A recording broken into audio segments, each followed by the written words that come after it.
Hey everyone, and welcome to SkillCapped. I'm TheKingLive, and in today's video, we're going to be breaking down how one of Valorant's favorite pros, Subroza, effectively entry frags for his team in matchmaking, so that you guys can learn a different playstyle and improve your game. Subroza is an incredible personality in the Valorant community, so much so that he even has a couple of different things named after him, such as the Rosa ult, or the Subroza callout on Ascent, and although the Rosa ult might not be the most complimentary thing to have named after you, don't let that deceive you. Subroza is a very strong player, so if you're excited to look into his playstyle a little bit with us today, just stick around. But before we get into it, let's introduce our question of the day, which is, what theme would you like to see for Valorant's next map? We just got Breeze last act, and that's beach themed. I'm curious what other themes people might like to see. I personally prefer the lighter themed maps like Breeze, Haven, and Ascent, but maybe some people really are fond of the look of Icebox. I'm interested to hear what you all have to say. Moving into the first thing that I thought was cool about watching Subroza though, and that's going to be his discipline to know when it's good to hold his position and when it's good to push for more territory. This was especially present when watching him play on Icebox. Frequently, you notice he'd take the high ground and choose to hold it rather than trying to aggress too much into a more dangerous territory. It's often said that a Duelist's goal is to take space, which for the most part is true, but you also don't want to get too over-aggressive and move into spaces that don't favor you. Notice how in this clip, Subroza is coming in for a retake with this team, and rather than pushing aggressively towards yellow, instead he chooses to hold on top of the green box while Sage goes for the defuse. Another big thing here is pay attention to how he uses his smokes as the Sage goes for the defuse. Spacing out his smokes to make sure that Sage is covered as she goes for it, because if he doesn't smoke it, then she's going to be a lot easier to hit for anybody who can get eyes on her. Subroza has his dash available right now too. If he wanted, he could easily dash towards yellow and get more aggressive, but he only has a Sheriff, and if he dashes towards yellow, he'd be not only exposing himself to many new angles, but he'd also be leaving his Sage to defend for herself on the bomb, which could easily result in them losing the round. However, these plays are contrasted with Subroza's knowledge of knowing when to push as well, because sometimes just holding is not what your team needs in the moment. In the last clip, it was awesome that Rosa had the patience to wait and not get over aggressive. But in this next clip, you'll notice that had he waited just a little bit longer, it easily could have resulted in them losing this round. You'll notice in this clip, Subroza has an operator, and naturally that means you're going to be playing back and holding angles. But when his team is pushed back and no longer has the numbers and he hears the Viper ultimate activate, he knows that if he just sits back with the operator, the round is going to be over. This is why he takes the opportunity when the Viper ultimate is starting up to try and make his move with knives. Because if he sits back and waits for the ult to form, eventually the offense is going to set up and it will make it infinitely more difficult for them to come in for this retake. Instead, he moves into the Viper ultimate quickly and lands the first kill onto Reyna, and then immediately dashes back to avoid being traded. Next, he quickly moves along the outside of the ultimate to regroup with this team and make sure nobody has pushed out towards their side. This is where he picks up the second kill onto the Viper, and quickly the round is going to come to an end off the back of his teammates' kills as well. The big thing here though is that he knew that if they gave them time to set up in the Viper ultimate, the round was going to be over. That's why he pushed in so aggressively, because even though he had an operator and many players may have been tempted to sit back and play more passively, if he had played more passively here in this round, it surely would have been over. And this is the big issue you'll see from a lot of Jett players. They get way too afraid of actually going in for those rounds because of the risk of losing their op. Jett knives are a great tool, but you have to be willing to go in to use them, and he easily could have fallen back and decided to save the operator instead. But as we saw, that would have resulted in them losing a round that they could have easily won. And at the end of the day, one round can make a big difference. Try to keep in mind that although the op is expensive, if you play too scared because of the price point, it might not be the best gun for you to use.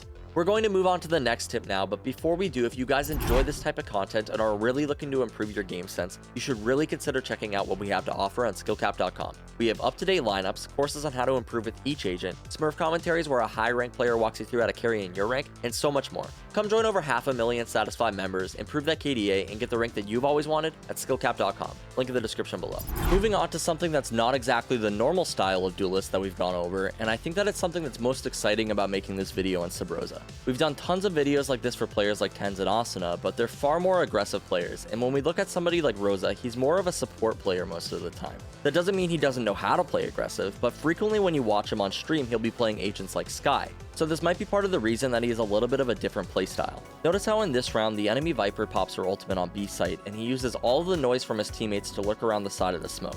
There are 3 really awesome things I liked about this clip, the first being his awareness of how his teammates can help him. Notice how he'll call for the Viper wall to go up, and then he'll call for it to go down just a little bit later when he feels like he's in the position to open up on a kill. And that's actually part of the second thing, just his awareness in the round. He fully expects a player to be on the top of tube, attempting to look for any kills over the Viper wall, and not every single player will be more aware of what's going on behind smokes like this. But the final thing that I think is really great here is how he's telling his teammates to wait. He's not just wired into this play that he's making without focusing on everything else going on. He knows that he's in a great position to make the play, and he's telling his teammates to wait for him to make this play so that they can open up at the right time. So many players would just be so focused on what they're doing that they just forget to tell their team how to play around it. But Subroza doesn't skip a beat here, making sure to not only be in the process of making a play, but also informing his team of the play that he is making. Because of this, they're able to pick up the kill handedly, and it wasn't even off the back of some crazy aggressive entry. It was more of a lurk, if anything, to be entirely honest. He played it slow and patiently, and then he opened up when the opportunity was there, which is something a lot of players are very bad at. Try your best not to force these engagements. Many players would have just ran straight into the Viper ultimate looking for a pick, but that wasn't a very smart decision here. The opportunity only arose after Subroza had lurked all the way around the back of the smoke and took advantage of this positioning. Moving on to an example of a more aggressive style of entry though, and a far more standard style, take a look at this round from Subroza. At the very beginning, he's going for an updraft peek to spot out any attackers who may be pushing up aggressively, and this is actually part of the Duelist job oftentimes to gather information. Now, you do want to be careful when gathering info, but keep in mind if you're playing Duelist, a lot of your job is being the player who is there to take those duels. While you're looking for duels, you're basically always gathering information. Even if you peek an operator and get killed right away, technically you did gather that info. Now, there are better practices for gathering info than just dry peeking operators normally, but that's not the topic for this video. The point is to take note of the information that Rosa gathers here using his updraft, which is fairly low risk, and how his team is able to pick up a very early kill because of this. It's entirely possible if he didn't use his updraft here, this player is able to pick up a kill or two in Nest, but because he gathers this info of the early aggression, his team is able to capitalize on it quickly and start off the round strong. The aggression starts a little bit later in the round though, after Subroza has already taken the high ground. And this is something he does a lot, especially on Icebox, and not only just Subroza, but most pros I watch really favor to take the high ground when they have the opportunity. From this angle, he stalls for a little bit to help his team get onto site, and then when he sees the enemies aggressing, he decides to dash into the backline and create this crossfire with his team. He only ends up picking up 1 here, but the big thing to note is that because of this play, his teammates were able to pick up the second kill, effectively making this a 1-for-2 trade, which is absolutely awesome. He only picked up 1 kill in this round himself, but for his team, they ended up getting 3 kills off of his plays, which makes this a really awesome round for him. Moving on to our last thing that Subroza does well though that highlights exactly what an entry fragger should be doing at all times. This clip really exceptionally highlights how to scan angles as an entry fragger and always be prepared for enemies to peek you. We all know how important crosshair placement is in Valorant, so try to take notice of all the times that Subroza redirects his crosshair placement during this clip. Icebox is a map with a billion of different angles enemies can peek you from, but Rosa does an incredibly good job of pre-aiming all those locations and preparing for enemies to appear on his screen.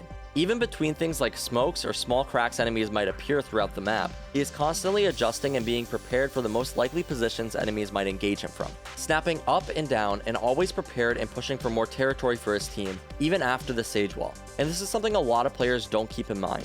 If you're just sitting back and holding one angle the entire time, it's incredibly easy for the Sage to get overwhelmed when going for the plant. But because her teammates have been pushing up and holding for her to get the plant down, it makes it way more safe to achieve. Lots of duelists will just sit back on yellow and think that they can hold from that angle, but notice how Subroza and Calypso push up and grab this space for their team. From this point, they could either make the choice to fall back or push more into Sight and Snowman, as you'll see they do. But once again, Rosa is just constantly scanning angles with his crosshair and prepared to engage enemies, and this is definitely something all duelists should spend time mastering. And if you really want to focus on perfecting your game, improving your KDA, and obtain the rank that you've always wanted, then the best way for you to do that is check out SkillCapped.com. Link in the description below. I hope this guide was helpful for you to all to improve your game. It was really interesting to actually look at Subroza's playstyle over other popular players this week. I've done a lot of studying of players like Asuna and Tens, but sometimes their playstyles just feel too similar, and Rosa's playstyle genuinely felt just a bit different, so it was really fun to dive into it a bit more. If you guys enjoyed the video, be sure to drop a like and subscribe to the channel down below. We put tons of guides out just like this one, so I'm sure if you liked this video, you'll probably like the rest. As well as if you haven't answered our question of the day, which was, what do you want the theme for the next map to be sure to let us know in the comments down below. As always, I'm TheKingLive, and we here at SkillCapped want to thank you all for watching. We'll catch you in the next one.